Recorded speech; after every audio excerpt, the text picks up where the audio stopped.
diumumin kalau sudah kita mulai sekarang di grup.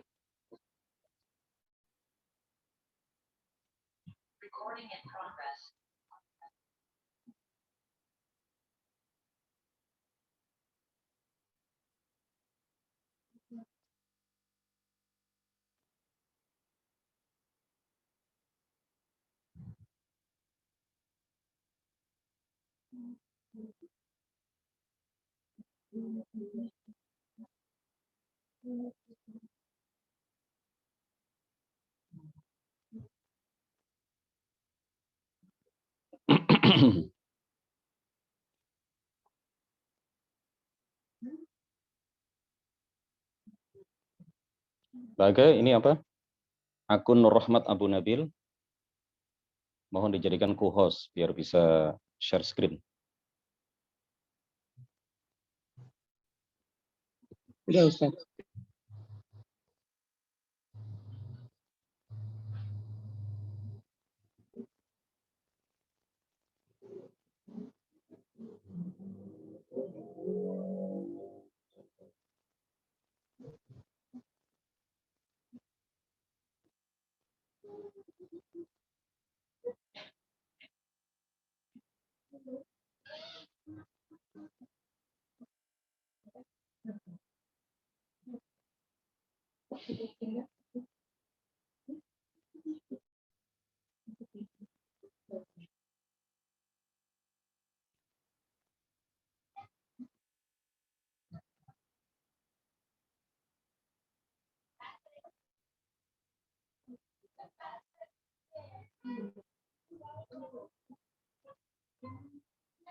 Baik, kita mulai. Assalamualaikum warahmatullahi wabarakatuh.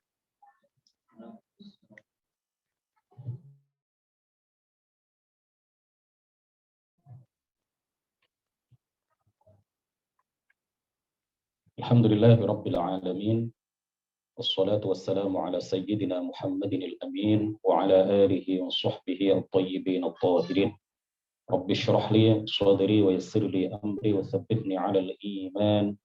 Allahumma la sahla illa ma ja'altahu sahla wa anta ya hayyu ya qayyum taj'alul hazna idza syi'ta sahla. Amma ba'd, sambil menunggu teman-teman yang belum bergabung dan mudah-mudahan akan segera bergabung, kita awali dengan membaca suratul Fatihah. Kita hadiahkan kepada Rasulullah Shallallahu Alaihi Wasallam, kepada para anbiya, kepada para rasul dan seterusnya seperti yang biasa kita lakukan.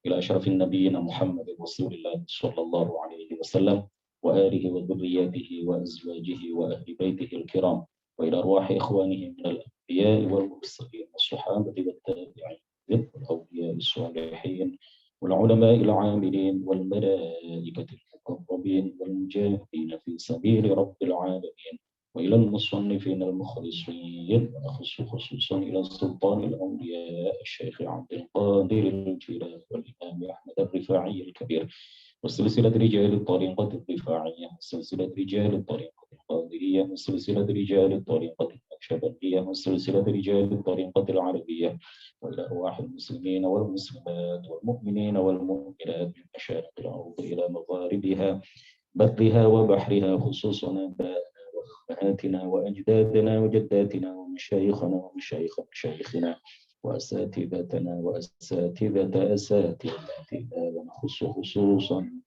شيخ مشايخنا الشيخ عبد الله الهرري والشيخ موسى الحلبي والشيخ محمد هاشم الشاعري والشيخ عبد الوهاب حسب الله والشيخ قصري شمسوري والشيخ عبد العزيز مشهوري والشيخ عبد المهيمن وسائر مشايخنا وأساتذتنا ونخص خصوصا إلى روح من فتح ونشر الإسلام في هذه القرية وبنية التوفيق والتيسير وبنية قضاء جميع الحاجات والدين وبنية الشفاء والنصر على الأعداء وقبول الدعاء ونيل كل سوء ورؤية الرسول وشفاعة الرسول ومرافقة الرسول في الآخرة ولرضاء الله. الفاتحة.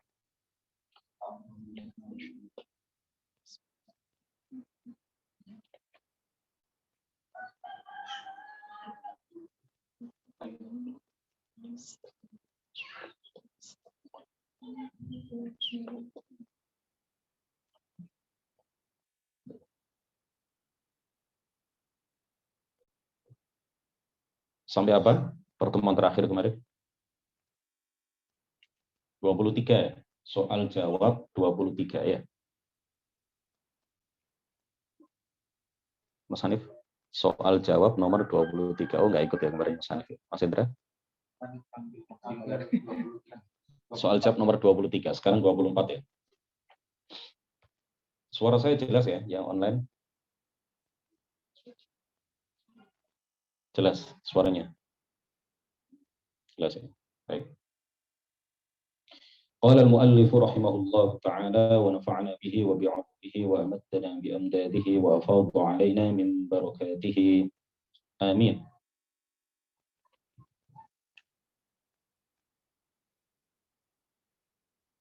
Takallam an tanzihillahi 'anil naqais. Soal jawab nomor 24 dari kitab Bahjatun Nadhar yang disusun oleh Fadilatul Syekh Al-Habib Ad-Doktor Nabil Asy-Syarif, salah seorang murid terawal, salah seorang murid terbesar, salah seorang murid terkemuka dari Maulana Al-Muhaddits Asy-Syaikh Abdullah Al-Haruri. Beliau mengatakan dalam soal jawab nomor 24, jelaskan tentang penyucian Allah dari sifat-sifat kekurangan. Allah Ta'ala muttasifun bikulli kamalin fi haqqihi. Ini terjemahannya ada di bawahnya.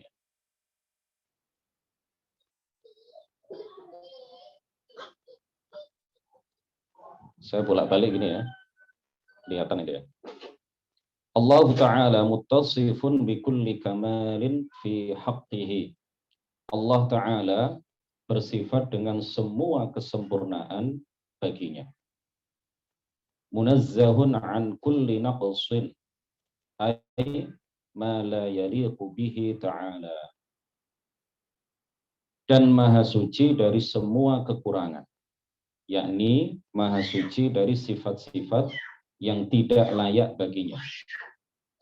Kal jahli wal ajzi wal makani wal hayyizi wal launi wal haddi. Seperti sifat bodoh, lemah, menempati tempat dan arah, warna, dan ukuran. Jadi al-had itu biasa diartikan batas. Tapi kalau dikatakan al-had dalam istilah ilmu tauhid, biasa diartikan bentuk atau ukuran. Wal haddu indahum, kata Syekh Abdullah, wal haddu indahum huwal hajmu. Di syarah ma'alal lawh ya, yang biasa diajarkan oleh Syekh Abdullah di rumah beliau kepada setiap orang yang datang ke rumah beliau yang belum pernah belajar sama sekali kepada beliau dan murid-murid beliau, bahkan juga diulang kepada orang-orang yang sudah sering sowan kepada beliau, penjelasan yang beliau tulis, yang ditulis oleh murid-murid Syekh Abdullah Al-Haruri di ruang tamu, di solun, ya, istilahnya di solun, di ruang tamu rumah Syekh, rumah yang ditempati oleh Syekh Abdullah Al-Haruri. Di situ tertulis di papan tulis warna hitam. Waktu itu ditulis pakai kapur berwarna putih. Ya, kalau sekarang whiteboard ditulis whiteboard, papannya warna putih ditulis dengan spidol warna hitam. Tetapi ketika itu saya alhamdulillah melihat langsung. Saya ke Beirut tahun 98 bersama Ustadz Muhyiddin, Ustadz Mastur, dan Ustadz Yusuf Abu Naim, ya, bukan Yusuf Rosyadi, Ustadz Yusuf Abu Naim yang sekarang tinggal di Duri, kota Duri, Kabupaten Bengkalis, Provinsi Riau. Berempat waktu itu alhamdulillah menyaksikan langsung tulisan yang selalu diajarkan oleh Syekh Abdullah kepada para tamunya. Dan juga tulisan itu diajarkan oleh murid-murid Syekh Abdullah di rumah Syekh Abdullah kepada para tamu yang datang ke rumah itu. Di sana tertulis di papan zaman itu, papan warna hitam, blackboard, ditulis dengan kapur warna putih, Al-mahdudu 'inda ulama'i tauhid ma lahu hajmun saghiran kana aw kabiran wal haddu 'indahum huwal hajmu, dan seterusnya ya, yang sudah insyaallah sebagian besar dari kita sudah hafal, kecuali yang belum hafal. Al-mahdudu 'inda ulama'i tauhid dan seterusnya itu. Kemudian wal haddu, kata Syekh Abdullah, 'indahum, menurut para ulama tauhid, adalah al-hajmu, bentuk, ukuran. Jadi kalau dalam bahasa Arab secara umum, al-had itu biasa diartikan apa? Batas. Al-mahdud, sesuatu yang memiliki batas. Dalam bahasa Arab pada umumnya biasa diartikan al-mahdud, sesuatu yang memiliki batas. Tapi dalam istilah para ulama tauhid, al-mahdud itu diartikan apa? Sesuatu yang memiliki bentuk dan ukuran. Sesuatu yang memiliki bentuk dan ukuran. Itu semuanya makhluk. Tidak layak disifatkan kepada Allah Subhanahu wa ta'ala. Jadi had, ya, bentuk, ukuran. Kenapa al-mahdud diartikan sesuatu yang memiliki bentuk dan ukuran? Karena orang awam ketika mendengar kata al-mahdud, orang awam ketika mendengar kata al-mahdud, itu yang ada dalam pikirannya adalah sesuatu yang kecil, sesuatu yang memiliki batas, yang batas itu bisa dilihat oleh mata, 1 meter, 2 meter, 100 meter, sesuatu yang memiliki batas-batas tertentu, ya, batas desa, misalkan batas kecamatan, sesuatu yang kecil, yang terbatas, yang memiliki batas. Nah, kata Syekh Abdullah dalam istilah para ulama tauhid, sesuatu yang mahdud, sesuatu yang memiliki batas, itu tidak hanya sesuatu yang kecil. Maka kemudian diikuti dengan penjelasan dari beliau, al-mahdudu 'inda ulama tauhid ma lahu hajmun saghiran kana aw kabira. Sesuatu yang memiliki batas itu tidak hanya sesuatu yang kecil tetapi juga sesuatu yang besar. Artinya Syekh Abdullah ingin menjelaskan kepada kita bahwa benda itu baik kecil, sedang, maupun sebesar apapun, itu semuanya adalah makhluk yang diciptakan oleh Allah Subhanahu wa ta'ala. Dan karena karena ukuran itu adalah sifat makhluk, maka tidak layak disifatkan kepada Allah Subhanahu wa ta'ala. Jadi makanya di sini al-had saya artikan saja sesuai dengan konteks pembahasan ilmu tauhid, saya artikan apa? Saya terjemahkan batas, bentuk atau ukuran. Allah Maha Suci dari bentuk atau ukuran. Qala al-Imam Abu Ja'far al-Tahawi. Al-Imam Abu Ja'far al-Tahawi al-mutawaffa sanata 322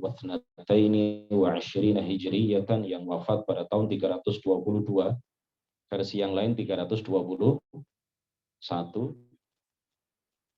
Dicetakan baru satu roh 322 apa 321? 322. Dalam versi lain, biasa ya, dalam sejarah wafatnya seorang tokoh itu terkadang ada perbedaan pendapat di kalangan para ulama. Tidak hanya tokoh-tokoh besar internasional, tokoh-tokoh Indonesia juga, pahlawan di Indonesia.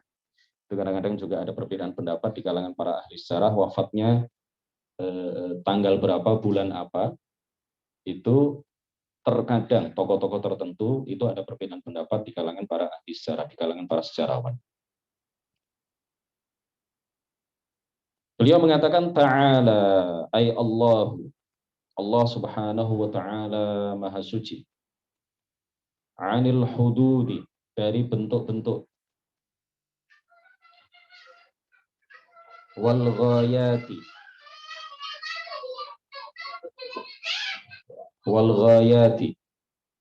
ujung-ujung, al-atraf, batas akhir, atau biasa diartikan batas akhir. Nanti akan saya ganti ya, ujung-ujung atau batas akhir. Wal arkani, sisi-sisi. Wal a'dha'i, ini kita baca ya dulu ya, nanti kemudian kita jelaskan. Wal a'dha'i, Allah Maha Suci dari anggota-anggota badan besar. Wal adawati, Allah Maha Suci dari anggota-anggota badan kecil. La tahwihil jihadus sittu. Allah Subhanahu wa taala tidak diliputi oleh 6 arah penjuru kasairil mubtada'at, sebagaimana seluruh makhluk yang diliputi oleh 6 arah penjuru. Wa ma'nahu artinya la yajuzu 'ala Allahi an yakuna mahdudan. Tidak mungkin, kita artikan tidak mungkin. Kalau diartikan tidak boleh, ya tidak apa-apa. Tapi bisa langsung dipahami kalau diartikan apa? Tidak mungkin, alias mustahil. La yajuzu, tidak mungkin. 'Ala Allahi an yakuna mahdudan. Tidak mungkin, mana tadi? Allah berbentuk dan berukuran. Tidak mungkin Allah berbentuk dan berukuran. Jadi apa yang dikatakan oleh Al-Imam Abu Ja'far At-Tahawi, itu kemudian dijelaskan di sini bahwa yang dimaksud Allah Subhanahu wa taala tidak mungkin baginya berbentuk dan berukuran, memiliki bentuk dan memiliki ukuran. Faidzan, jadi huwa munazzahun an yakuna jalisan. Jadi dia maha suci dari sifat duduk. Li'annal muttassifa bil julusi la budda an yakuna mahdudan. Karena, ya sambil dilihat ya terjemahannya itu.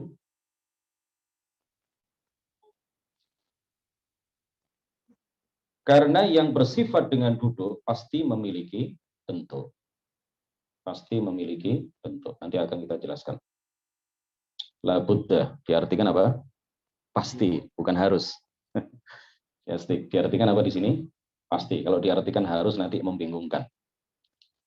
Qala al-Imam Ali radhiyallahu anhu, innallaha khalaqal 'arsya idharan liqudratihi wa lam yattakhidhu makanan lidzatihi. Dzakarahu al-Imam Abu Mansur al-Baghdadi fi kitab Al-Farq bain al-Firaq fi ba'da an naqala al-ijma'a 'ala tanzihillahi 'anil makan wal hadd.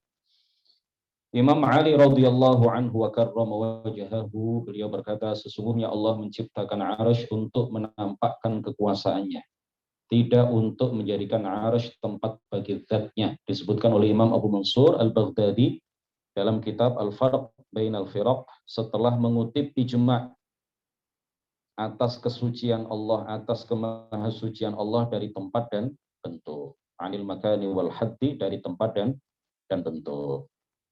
Pada soal jawab nomor 24 ini, pengarang kitab ingin menjelaskan kepada kita bahwa Allah Maha Suci dari semua sifat yang menunjukkan kekurangan.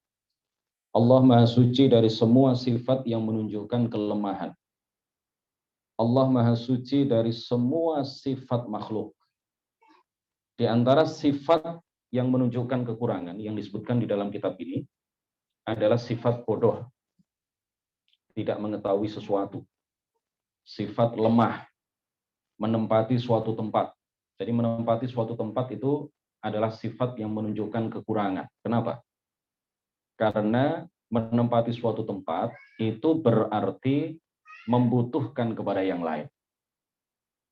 Menempati suatu tempat, menempati suatu arah, itu berarti membutuhkan kepada yang lain. Membutuhkan kepada tempat, membutuhkan kepada arah. Sifat membutuhkan kepada yang lain itu mustahil dinisbatkan kepada Allah. Allah Maha Suci darinya. Karena itu menunjukkan apa? Kekurangan. Sifat membutuhkan kepada tempat adalah sifat yang menunjukkan kekurangan yang mustahil Allah bersifat dengannya. Wal hayyizi, al-makan wal hayyiz biasanya diartikan sama ya. Membutuhkan kepada tempat, membutuhkan kepada arah. Walauni, berwarna. Kenapa sifat berwarna itu menunjukkan sifat kekurangan? Sifatun naqs. Kenapa berwarna itu adalah sifatun naqs? Sifat yang menunjukkan kekurangan. Karena sesuatu yang berwarna berarti membutuhkan kepada sesuatu lain yang menjadikannya berwarna. Sesuatu yang berwarna itu berarti apa?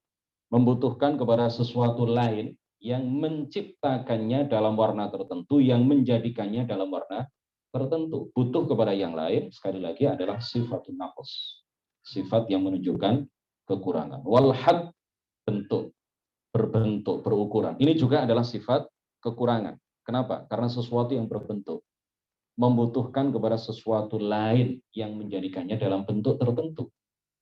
Nah, sekali lagi, berkali-kali ini tadi disampaikan bahwa sifat membutuhkan kepada yang lain itu adalah sifat yang menunjukkan kekurangan. Allah mustahil bersifat dengannya. Imam Abu Ja'far At-Tahawi, salah seorang ulama salaf, yang kitabnya dikaji oleh hampir seluruh pembelajar ilmu tauhid, ilmu akidah di berbagai belahan dunia. Al-Aqidah At-Tahawiyah, kitab yang penuh barokah.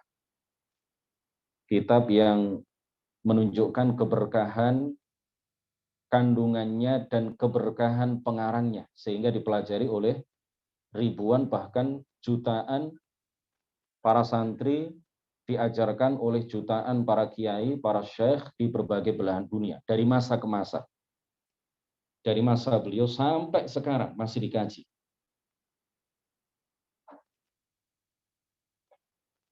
Beliau mengatakan ta'ala ay Allahu 'anil hududi. Allah Maha suci dari bentuk-bentuk, Allah Maha suci dari ukuran-ukuran. Wal ghayati, batas-batas akhir, ujung-ujung, ya. Allah Maha suci dari batas akhir. Artinya Allah sama sekali tidak memiliki batas akhir. Bukan berarti, jangan dipahami bahwa Allah tidak memiliki batas akhir berarti Allah memiliki bentuk yang kita tidak tahu ujungnya di mana. Tidak seperti itu. Allah sama sekali Maha suci dari batas. Allah Maha suci dari bentuk. Allah Maha suci dari ukuran. Allah tidak berbentuk sama sekali. Allah tidak merupakan benda yang memiliki bentuk dan ukuran sekali. Wal arkan, sisi-sisi. Di ruangan ini ada sisi belakang, ada sisi depan, ada sisi kanan, ada sisi kiri. Itu makhluk. Yang memiliki sisi adalah makhluk. Allah Maha suci dari sisi. Wal a'dha, Allah Maha suci dari anggota-anggota badan besar. Seperti kepala, tangan, kaki, dan lain sebagainya. Wal adawat, Allah Maha suci dari anggota-anggota badan kecil. Allah Maha suci dari anggota-anggota badan kecil. Seperti lidah, anak lidah itu apa? Intil-intil kata orang Jawa, ya. Intil-intil, anak lidah di dekat tenggorokan itu. Allah Maha suci darinya. La tahwihil jihatus situ, Allah tidak diliputi oleh 6 arah. Kasairil mubtada'at, sebagaimana seluruh makhluknya yang diliputi oleh 6 arah. Seluruh makhluk pasti diliputi oleh tempat. Sedangkan Allah sebagai pencipta tempat, dia tidak bertempat, dia tidak diliputi oleh tempat, dia tidak diliputi oleh 6 arah bentuk. Tidak boleh kita mengatakan Allah menempati suatu tempat yang kita tidak tahu tempatnya di mana. Yang ditegaskan oleh para ulama bahwa Allah sama sekali tidak butuh kepada tempat. Sekali lagi, jangan sampai ada yang salah paham kemudian mengatakan Allah itu punya tempat tapi kita nggak tahu tempatnya di mana. Ini salah. Yang kedua, nggak ada satupun ulama ahli sunnah yang mengatakan seperti itu. Yang kedua, tidak boleh kita mengatakan Allah berada di atas. Tidak boleh kita mengatakan Allah berada di langit. Tidak boleh kita mengatakan Allah berada di atas arsy. Kemudian yang ketiga, tidak boleh kita mengatakan Allah ada di semua tempat. Allah ada di mana-mana. 3 ini tidak boleh dinisbatkan kepada Allah Subhanahu wa Ta'ala. Tidak boleh kita mengatakan Allah memiliki tempat, tapi kita nggak tahu tempatnya di mana. Yang kedua, kita tidak boleh mengatakan bahwa Allah berada di arah atas, atau di langit, atau di atas arsy. Yang ketiga, kita tidak boleh mengatakan bahwa Allah berada di semua tempat, berada di mana-mana. Yang ditegaskan dan disepakati oleh para ulama ahli sunnati wal jamaah dari masa ke masa, bahwa Allah ada tanpa tempat. Sama sekali tidak butuh kepada tempat. Jadi apa yang dikatakan oleh Imam Abu Ja'far At-Tahawi, adalah penegasan dari para ulama salaf bahwa Allah Subhanahu wa Ta'ala tidak berukuran sama sekali, baik ukuran kecil, sedang ataupun besar. Allah Subhanahu wa Ta'ala tidak membutuhkan kepada tempat sama sekali. baik tempat atas ataupun arah-arah yang lain. Allah Subhanahu wa taala bukan benda, baik benda kecil, sedang ataupun besar. Kemudian disimpulkan juga dari apa yang ditegaskan oleh Al-Imam Abu Ja'far At-Tahawi bahwa Allah Maha Suci dari sifat duduk. Karena yang bersifat dengan sifat duduk itu pasti memiliki bentuk, memiliki dua sisi, sisi atas dan sisi bawah. Sesuatu yang bersifat dengan sifat duduk itu pasti memiliki dua sisi, sisi atas dan sisi bawah. Pohon karena tidak punya sisi atas dan sisi bawah, pohon itu kan jadi satu batang. Pohon itu tidak dikatakan duduk. Karena sifat duduk hanya dikatakan untuk sesuatu yang memiliki sisi atas ya dan sisi bawah. Sisi atas ini mulai pantat ke atas, mulai atas pantat sampai bagian-bagian atas, kemudian mulai pantat ke bawah, ini adalah sisi bawah. Nah, baik ke sesuatu yang hanya memiliki satu sisi sehingga tidak bisa disifati dengan sifat duduk seperti pohon, ataupun sesuatu yang memiliki dua sisi sehingga disifati dengan sifat duduk seperti manusia, seperti binatang, seperti jin. Gajah itu kan bisa kan, gajah duduk ya. Gajah itu kan bisa karena memang punya dua sisi. Kemudian jin itu juga punya dua, Allah alam bentuknya seperti apa. Tapi dikatakan jin itu disifati dengan sifat duduk. Baik yang seperti pohon atau yang tidak punya dua sisi, yang hanya punya satu sisi, sehingga tidak ada orang yang mengatakan pohon duduk, ataupun makhluk lain yang memiliki dua sisi sehingga disifati dengan sifat duduk. Allah Subhanahu wa taala tidak sama dengan itu semua.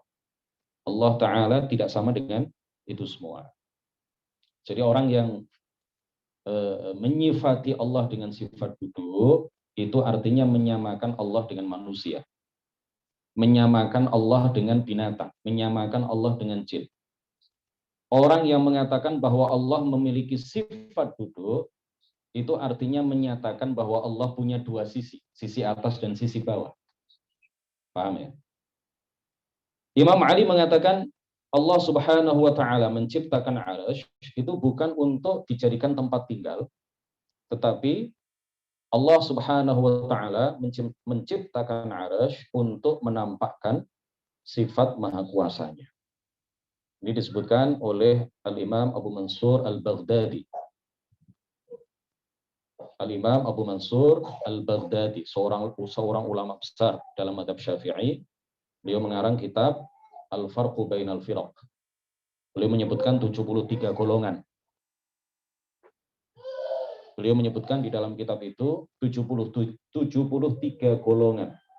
Lengkap dengan masing-masing dari golongan itu disebutkan ajarannya masing-masing ya. Kemudian terakhir beliau menyebutkan golongan Ahlus Sunnati wal Jamaah. Lalu beliau menyebutkan beberapa ajaran yang telah disepakati oleh para ulama Ahlus Sunnati wal Jamaah. Di antaranya yang beliau katakan bahwa para ulama Ahli Sunnah sepakat menyatakan bahwa Allah Subhanahu wa taala Maha Suci dari tempat dan bentuk. Allah Maha Suci dari tempat, Allah Maha Suci dari berukuran dan berbentuk. Lanjut, 25. Ma ma'na qawlihi ta'ala laisa kamitslihi syai'. Surat Asy-Syura ayat 11. Ma'nahu, kita terjemahkan dulu ya. Ma'nahu, maknanya annallaha la yushbihu syai'an. Bahwa Allah tidak menyerupai apapun. Minal lataifi, dari benda-benda latif. Benda yang tidak dapat dipegang. Kadang-kadang diterjemahkan oleh teman-teman benda yang tidak dapat dipegang oleh tangan. Dipegang itu ya pasti dengan tangan. Ya, tapi tidak apa-apa, itu kan penegasan. Tapi kalau diterjemahkan benda yang tidak dapat dipegang, kan sudah bisa dipahami ya. Artinya tidak bisa dipegang oleh tangan. Masa megang itu dengan kaki? Masa megang itu dengan pipi? Kan tidak. Megang itu ya dengan tangan. Kalau tidak mau pemborosan ya oleh tangan itu dihilangkan terjemahan. Kalau mau penegasan kepada orang awam, barangkali ada yang dikhawatirkan salah paham, diterjemahkan saja, jangan takut pemborosan. Ya, simple saja, fleksibel saja menerjemahkan itu.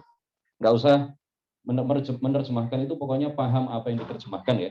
Nggak usah takut menabrak kaidah-kaidah bahasa. Ya, tidak berdosa. Menabrak kaidah bahasa Indonesia itu tidak berdosa. Tapi kalau bisa ya jangan sampai menabrak kaidah-kaidah bahasa Indonesia. Tapi ditabrak-tabrak dikit kan nggak ada masalah. Ya, tidak berdosa. Jadi kalau mau nerjemah ya, yang penting adalah paham mengenai apa yang diterjemah, kemudian terjemahannya bisa memahamkan orang. Itu yang penting. Orang baca terjemahan sampean itu bisa paham dan tidak salah paham.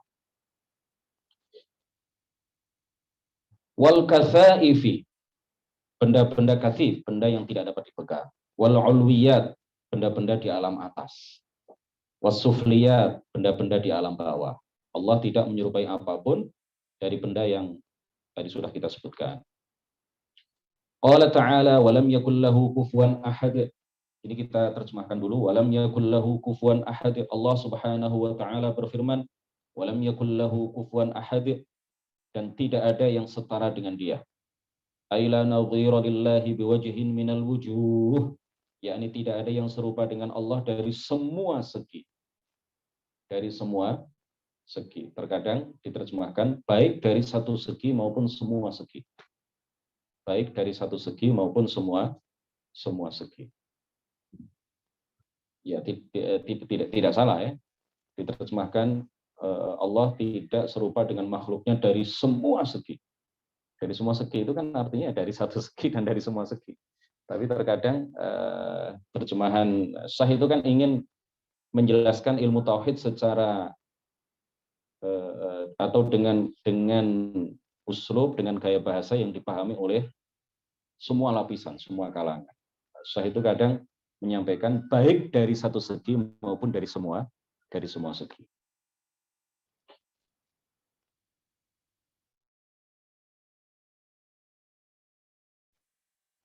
Qala al-Imam Dhunnun al-Misri wal Imam Ahmad rahimahumullah taala. Al-Imam Dhunnun al-Misri. Siapa namanya? Ada yang masih ingat? Siapa nama beliau? Mas Hendra?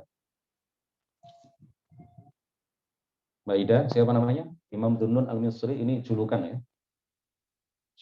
Seorang wali yang memiliki huruf nun. Siapa namanya? Masih ingat? Imam Thauban bin Ibrahim. Thauban bin Ibrahim, murid dari Imam Malik, salah seorang ulama salaf. Beliau terkenal dengan julukan Dhunnun, wali yang memiliki huruf nun, wali yang apabila menulis huruf nun itu memiliki khasiat yang luar biasa. Dengan menulis huruf nun di dahi orang yang gila, orang gila itu bisa sembuh.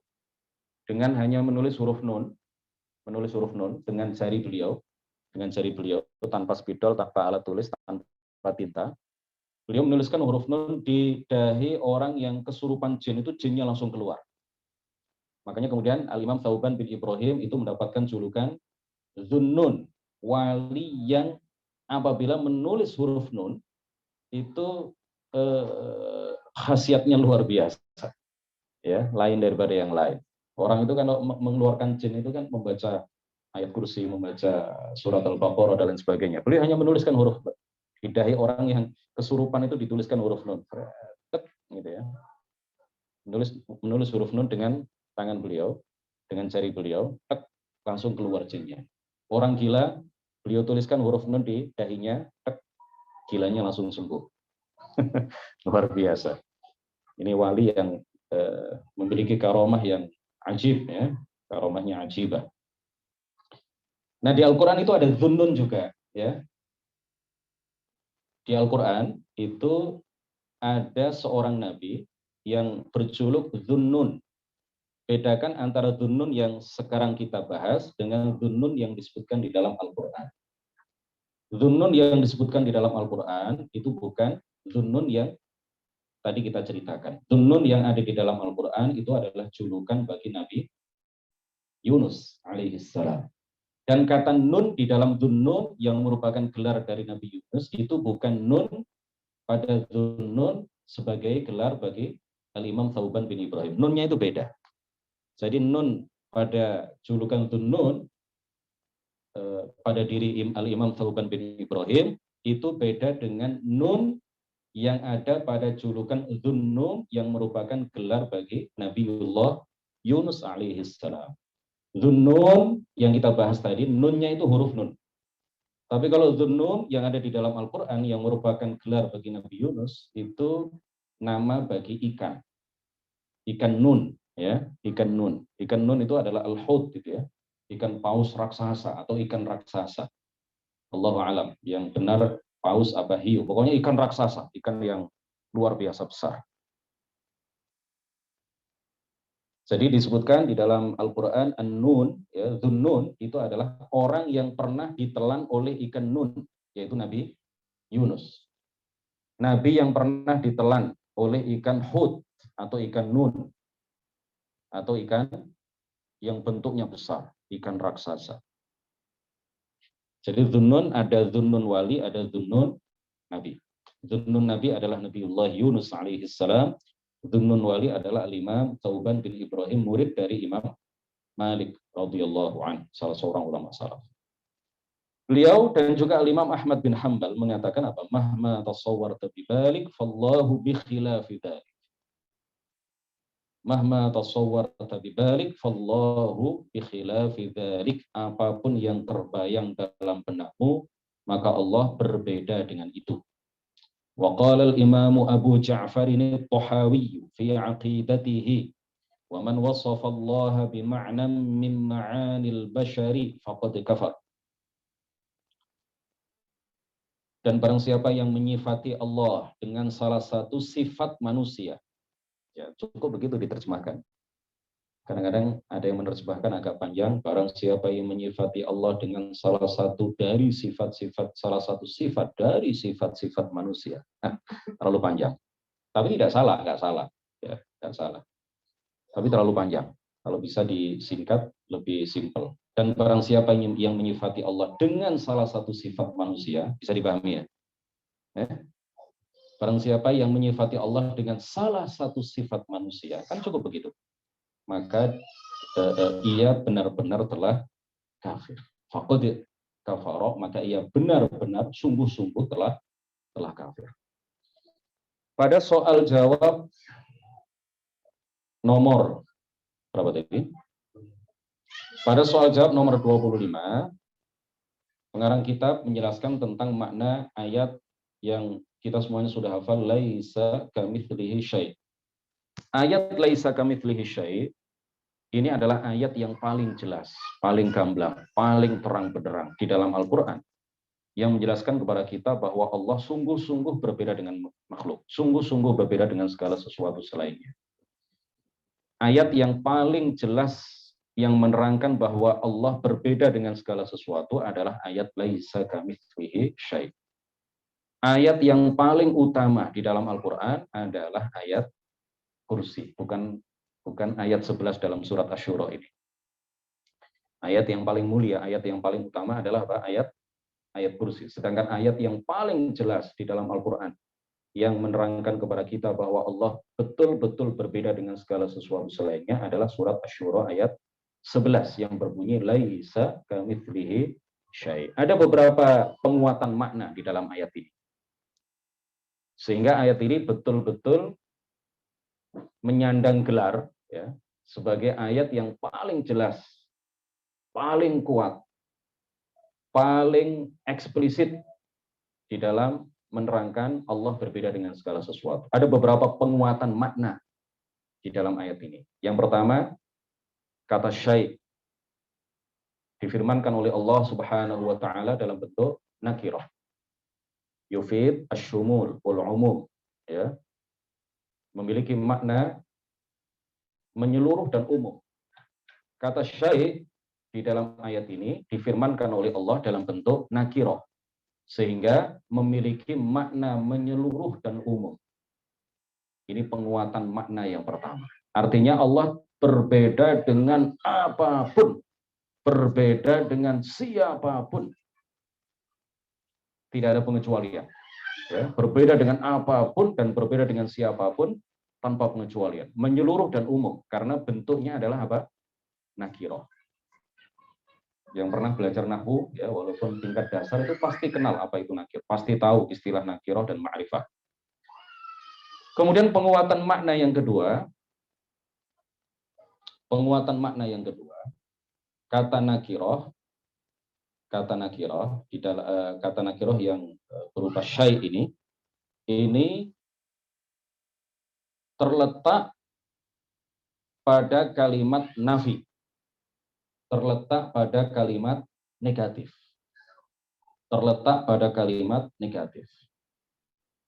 Para ulama bahasa mengatakan jika ada kata yang bentuknya nakiroh terletak di kata nafi, terletak di kalimat nafi, kalimat negatif, maka memiliki arti umum dan menyeluruh. Jadi syaitnya sendiri itu memiliki makna umum dan menyeluruh, kemudian terletak di kalimat nafi, kalimat negatif. Ini juga semakin menguatkan makna bahwa Allah betul-betul sungguh-sungguh benar-benar berbeda dengan apapun dan siapapun. Kemudian penguatan makna yang ketiga terdapat pada kata kamitslihi. K dengan misl itu memiliki arti yang sama. K itu artinya seperti, misl itu juga artinya seperti. Seandainya Allah Subhanahu wa taala berfirman, laisa kahuwa syai', dengan membuang kata misl, kita semuanya sudah mafhum bahwa Allah berbeda dengan apapun dan siapapun. Seandainya Allah Subhanahu wa taala berfirman dengan membuang kata ka dan hanya menyebutkan kata misl, laisa mithlahu syai', ini kita semuanya juga sudah paham bahwa Allah betul-betul berbeda dengan apapun. Nah, kata ka dengan misl yang memiliki makna yang sama itu kemudian digabung dalam satu rangkaian untuk menguatkan makna bahwa Allah betul-betul berbeda dengan apapun dan siapapun. Jadi ini penguatan makna yang ketiga. Artinya bahwa ayat ini memang adalah ayat yang paling jelas, paling gamblang, paling terang, paling benderang di dalam Al-Quran yang menjelaskan bahwa Allah berbeda dengan segala sesuatu. Apapun, tidak ada yang sama dengan Allah. Dari semua segi, dari semua sisi, Allah berapapun dan siapapun. Selain Allah, antara satu jenis makhluk dengan jenis makhluk yang lain, antara satu jenis makhluk dengan jenis makhluk yang sama, atau antara jenis makhluk dengan jenis makhluk yang berbeda, ya jenis makhluk yang sama antara manusia dengan manusia, jenis makhluk yang berbeda misalkan antara manusia dengan binatang, antara manusia dengan meja, antara manusia dengan motor, antara manusia dengan langit misalkan, antara satu makhluk dengan makhluk yang lain, baik sesama jenis makhluk ataupun dengan jenis makhluk yang berbeda, jika dibandingkan maka ada titik persamaannya dan ada titik perbedaan. Ada segi persamaannya, ada segi kesamaan, dan ada segi perbedaan. Tetapi kalau antara Allah dengan seluruh apa yang selainnya, segala sesuatu selainnya, sama sekali tidak ada titik persamaan. Sama sekali tidak ada segi kesamaan. Berbeda total antara Allah dengan segala sesuatu selainnya. Antara manusia dengan manusia kan jelas ya, ada kesamaannya, ada perbedaannya, ada sisi-sisi samanya, ada sisi-sisi bedanya. Antara manusia dengan binatang juga ada kesamaannya dan ada perbedaannya. Kita sama dengan monyet, dalam arti sama-sama memiliki tempat, dalam arti sama-sama berbentuk, dalam arti sama-sama berukuran, dalam arti sama-sama memiliki tangan, memiliki hidung, memiliki mata, memiliki telinga, memiliki rambut, memiliki jantung, memiliki paru-paru, memiliki darah di dalam tubuh yang mengalir, sama-sama mengeluarkan kotoran, sama-sama buang air kecil, pipis. Ya. Bedanya monyet tidak punya akal, kita punya akal. Bedanya monyet tangan kakinya seperti itu, kita tangan kaki kita seperti itu. Jadi ada samanya, ada bedanya. Antara satu manusia dengan manusia yang lain itu juga ada samanya, ada bedanya. Antara kita dengan meja saja ada samanya, ada bedanya. Ada persamaannya, ada perbedaannya. Sama-sama memiliki bentuk, sama-sama menempati suatu tempat, ya kan? Sama-sama benda katif, sama-sama benda yang bisa dipegang oleh tangan, sama-sama benda yang bisa dipegang, bisa disentuh. Jadi ada samanya, ada bedanya. Nah, ayat ini, kata pengarang kitab ini, ayat ini memiliki makna bahwa Allah Subhanahu wa taala tidak sama dengan apapun dari benda yang bisa dipegang, tidak sama dengan apapun dari benda yang tidak bisa dipegang, benda yang tidak bisa dipegang dan benda yang bisa dipegang, tidak sama dengan apapun dari alam atas. Alam atas itu apa saja? Langit, Ya, alam atas itu contohnya adalah langit, arasy, kursi. Ada benda besar di atas langit ketujuh yang bernama kursi. Kursi bukanlah letak telapak kaki Allah Subhanahu wa taala. Kursi bukanlah letak telapak kaki Allah Subhanahu wa taala. Wajib diwaspadai. Ada Quran terjemahan bukan dari Kemenak, tetapi terjemahan Saudi Arabia tahun sekian, beberapa tahun yang lalu. Konon sudah dihapus. Allahu a'lam, saya belum ngecek lagi.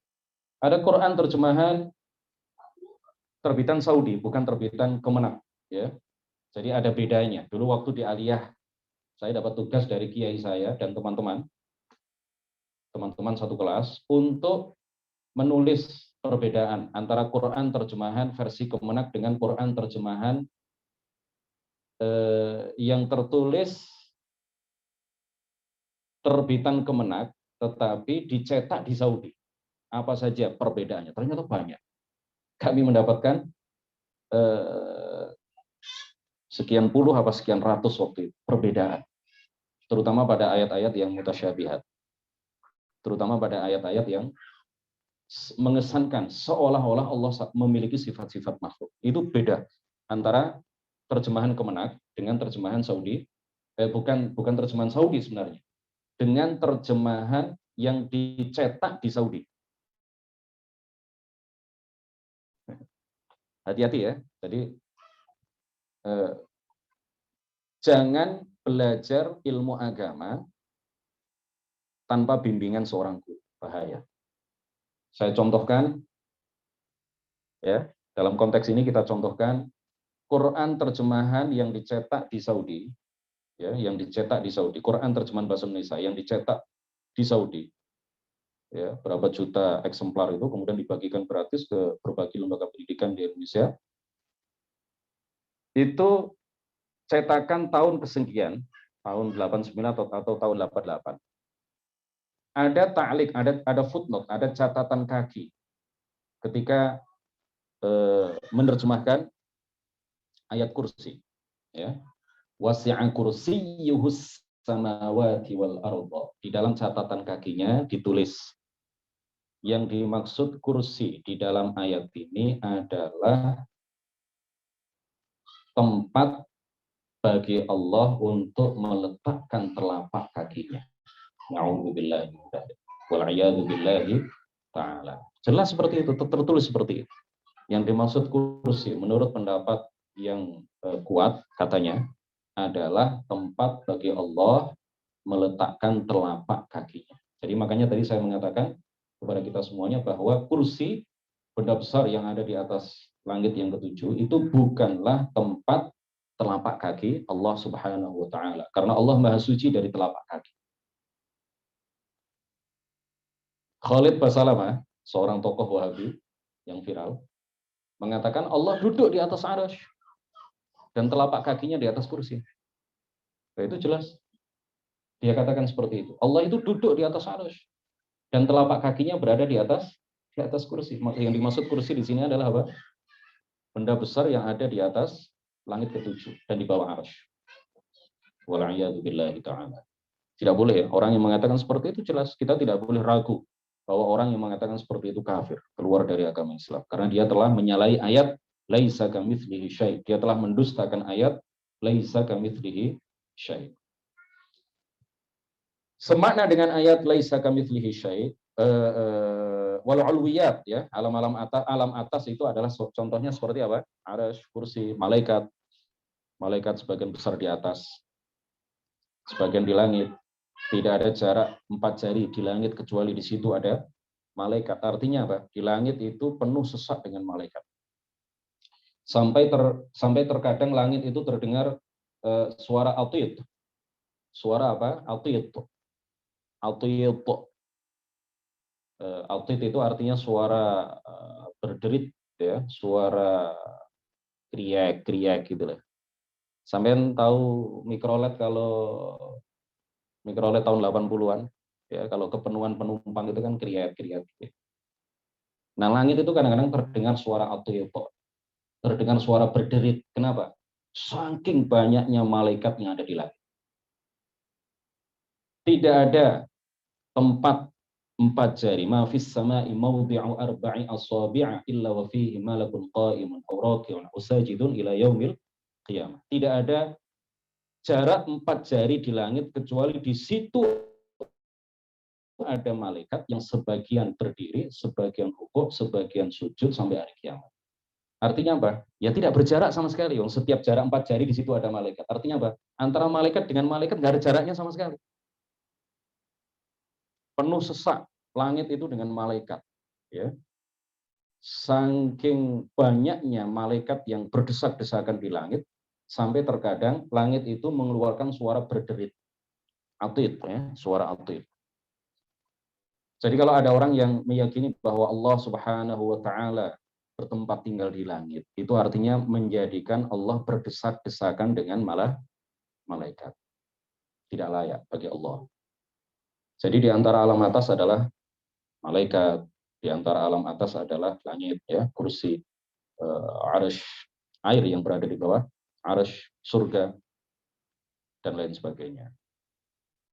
Malaikat-malaikat hamalatul arsy, ya, itu semuanya adalah bagian dari al-ulwiyat, al-ulwiyat.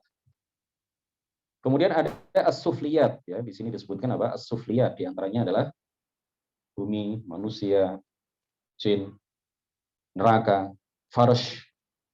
Ya, farsh itu adalah, jadi benda paling atas adalah arsy, benda paling bawah adalah farsh. Ada arsy, ada farsh. Farsh itu adalah lantainya neraka, lantainya, dasarnya neraka itu disebut farsh. Dasarnya neraka itu disebut apa? Farsh. Di bawahnya nggak ada apa-apa. Jadi batas akhir alam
Ustadz, suaranya nggak ada.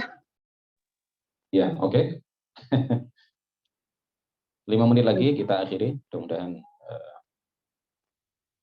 barokah dan manfaat bagi kita semua. Terdengar suaranya? Jelas? Jelas, Ustadz. Sampai apa tadi ya, Mbak Aga, penjelasannya? Mulai dari yang putus tadi sampai apa itu ya?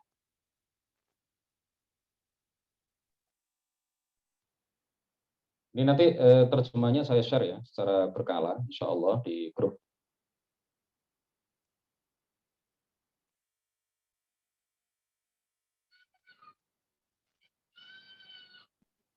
Malaikat itu, Ustadz.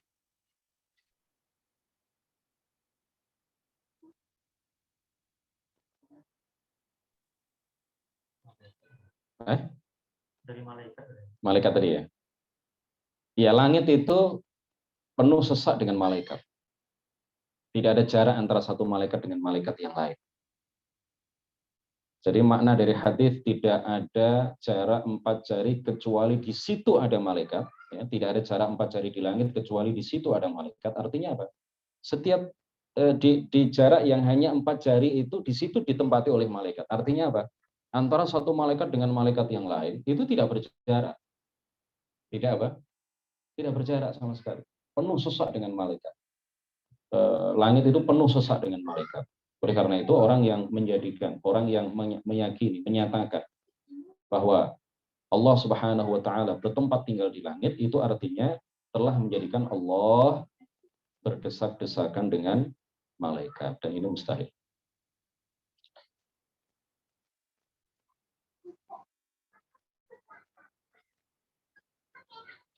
Al-Imam Zunnun al-Misri, Al-Imam Thauban bin Ibrahim Zunnun al-Misri radhiyallahu anhu, dan Al-Imam Ahmad bin Hanbal radhiyallahu anhu. Dan ini juga adalah perkataan, ya, baik secara makna maupun secara lafaz. Ini perkataan yang akan kami sampaikan, ini adalah perkataan seluruh ulama ahli sunnati wal jamaah, mahma tasawwarta bidzalik fallahu bi khilafi dzalik. Apapun yang engkau bayangkan, apapun yang terbayang dalam benak, Allah tidak sama dengan itu. Allah berbeda dengan itu. Bayangan kita itu semuanya makhluk. Apa yang terbayang oleh pikiran dan benak kita itu semuanya adalah makhluk. Allah berbeda dengan seluruh apa yang kita bayangkan. Allah berbeda dengan seluruh apa yang kita khayalkan. Allah berbeda dengan seluruh apa yang kita pikirkan. Allah tidak sama dengan itu semua. Allah tidak bisa dibayangkan. Titik. Nggak pakai koma. Allah tidak bisa dibayangkan. Titik. Nggak pakai koma. Betul-betul Allah tidak bisa dibayangkan. Sama sekali nggak bisa dibayangkan. Al-Imam Abu Ja'far At-Tahawi mengatakan, wa man wassafa Allah bima'nan min ma'anil bashari faqad kafara. Barang siapa yang menyifati Allah dengan salah satu sifat makhluk, maka sungguh dia telah keluar dari agama Islam. Sampai di sini kira-kira ada pertanyaan?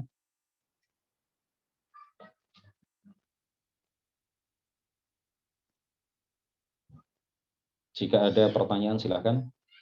Jika tidak ada kita akhiri, mudah-mudahan bermanfaat.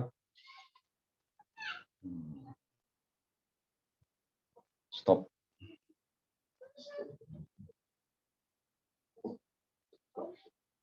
Mbak Puput,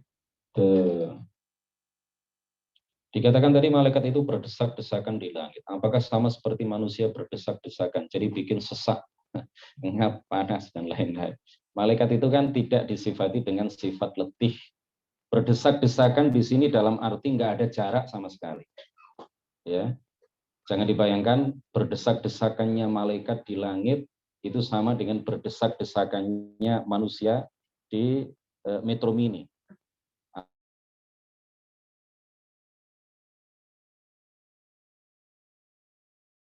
atau di mikro.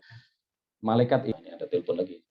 Malaikat itu tidak tidur, tidak ngantuk, tidak letih, tidak beranak pinak, selalu beribadah, tidak merasakan apa yang dirasakan oleh manusia. Manusia tidur terus sampai, manusia ibadah terus, manusia pada umumnya kalau beribadah terus sampai, olahraga terus juga capek, berjemur terus juga capek, makan terus juga nggak bisa. Ya, kadang makan, kadang istirahat, kadang ngantuk, kadang tidur, kadang belajar, terkadang ibadah, itu manusia. Tapi kalau malaikat tidak ada jeda ibadahnya, tidak ada istirahatnya. Mereka yang diperintahkan oleh Allah berdiri sampai hari kiamat, mereka berdiri sampai hari kiamat. Mereka yang diperintahkan berkeliling seputar arasy, bertasbih, bertahlil, bertahmid, berzikir kepada Allah Subhanahu wa taala, dan mereka ditugaskan oleh Allah mengelilingi arasy, mulai mereka diciptakan sampai batas waktu yang hanya Allah yang tahu, mereka akan terus berkeliling seputar arasy. Tidak ada capeknya, tidak ada tidurnya, tidak ada jedanya, tidak ada istirahatnya, tidak ada makannya, tidak makan, tidak minum. Mereka akan terus ibadah dan taat kepada Allah Subhanahu wa taala. Ada sebagian malaikat yang diciptakan oleh Allah Subhanahu wa taala rukuk sampai hari kiamat. Ada yang diciptakan oleh Allah sujud sampai hari kiamat. Ada yang diciptakan oleh Allah berkeliling, mencari majelis-majelis ilmu, mencari orang-orang yang perlu ditolong, perlu dijaga, ya, atas perintah Allah Subhanahu wa taala. Ada malaikat-malaikat yang bertugas mencari majelis-majelis zikir, majelis-majelis ilmu, kemudian membawa rahmat dari Allah Subhanahu wa taala yang disampaikan kepada setiap orang yang hadir di majelis itu. Ada malaikat yang ditugaskan oleh Allah Subhanahu wa taala untuk menyampaikan salam kepada Rasulullah di makam beliau dari orang-orang Islam yang kirim salam kepada beliau, yang membaca sholawat. Ya, orang-orang yang membaca sholawat, salam, jangan khawatir, sholawat dan salamnya tidak akan sampai kepada baginda Rasul, karena memang ada malaikat-malaikat tertentu yang ditugaskan oleh Allah hanya untuk menyampaikan salam dari orang-orang yang bersolawat serta salam kepada baginda Rasul kepada baginda Rasulullah. Salam itu disampaikan kepada baginda Rasulullah Shallallahu Alaihi Wasallam di makam beliau. Jadi malaikat tugasnya macam-macam. Ada yang diperintahkan untuk menurunkan air hujan, ada yang diperintahkan untuk menghembuskan angin dari satu tempat ke tempat yang lain, ya, sesuai dengan perintah Allah. Ada yang diperintahkan untuk menghembuskan angin sepoi-sepoi. Ada yang diperintahkan untuk menghembuskan angin yang angin ribut, angin panas, angin dingin, angin badai, angin topan dan lain sebagainya. Macam-macam ya. Semuanya ditimbang oleh malaikat yang bertugas untuk itu sesuai dengan perintah Allah Subhanahu wa taala. Demikian kajian kita pada siang menjelang sore hari ini, mudah-mudahan manfaat, mudah-mudahan terus istiqomah kita. Iya, Maria Hasanah ada satu lagi itu ya. Malaikat tiada beremosi, tapi sepertinya pernah membaca bahwa malaikat Jibril menangis. Benarkah riwayat ini? Malaikat ketika Sayyiduna Al-Husain terbunuh, malaikat menangis. Ya, ada riwayatnya. Allah menjadikan mereka menangis. Ya. Malaikat tiada beremosi ya, nggak ada keterangan. Malaikat tidak beremosi itu nggak ada keterangan. Ya, malaikat itu tidak tidur, tidak minum, tidak makan, tidak beranak pinak, bukan laki-laki, bukan perempuan, tidak memiliki anak, itu jelas. Tapi kalau memiliki emosi ataukah tidak, saya belum pernah mendengar. Pernah mendengar, Ustaz? Ya, infial itu kan hanya Allah yang maha suci dari itu. Tapi kalau malaikat apakah ada infial, ada luapan emosi dan luapan perasaan, itu saya belum pernah mendengar. Tapi yang jelas ada riwayat yang menyatakan ketika Sayyiduna Al-Husain dibunuh oleh orang-orang zalim, dipenggal kepalanya, dijauhkan dari air pada waktu ketika beliau kehausan, dijauhkan dari makanan ketika beliau kelaparan, lalu dilempar dengan hujan air panah, tombak, ya, tombak mengenai beberapa jasad mulia beliau, kemudian kepala beliau penggal. Terjadi pada hari Asyura tanggal 10 Muharram tahun 61 Hijriah. Ada riwayat yang menyatakan bahwa malaikat yang ada di langit menangis. Kemudian ditemukan ya di bawah bebatuan, di bawah bebatuan di dekat Karbala itu darah. Ya, darah. Jadi artinya bumi berduka, langit juga berduka. Penduduk langit berduka, penduduk bumi juga berduka, dan bahkan bebatuan itu mengeluarkan darah di situ. Ya. Jadi ketika cucu baginda Rasulullah Shallallahu Alaihi Wasallam dibunuh, ya, bukan main-main ya, itu kezaliman yang luar biasa dilakukan oleh umat Islam kepada cucu baginda Rasulullah Shallallahu Alaihi Wasallam. Dan semua orang yang terlibat di dalam pembunuhan Sayyiduna Al-Husain itu semuanya mati terhina. Ya, semuanya mati dalam keadaan hina. Ada yang tiba-tiba jatuh, wajahnya kosong, menghitam. Ya. Ada yang mati, dibunuh mati oleh khalifah berikutnya. Jadi semuanya mati dalam keadaan hina, ya. Tidak ada yang mati dalam keadaan mulia.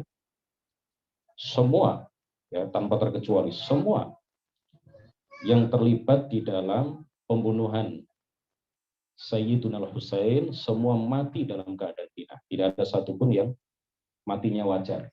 Ya. Tidak ada satupun yang mati dengan kewajaran. semuanya mati dalam keadaan yang buruk, semuanya mati dalam keadaan sangat terhina. Dan mereka akan mempertanggungjawabkan itu setelah di akhirat. Ya, panjang itu ceritanya. Tapi yang jelas ya seperti yang ditanyakan tadi bahwa malaikat, ya ada riwayat yang menyatakan bahwa malaikat yang ada di langit itu meneteskan air mata. Barakallahu fikum. Nuhallil wa nusalli ala nabi. La ilaha illallah. Allahumma salli ala sayyidina Muhammadin wa ala alihi wa sahbihi wa sallim. Rabbi ighfir li wa liwalidayya wa lil mu'minina wal mu'minat. Wassalamu alaikum warahmatullahi wabarakatuh.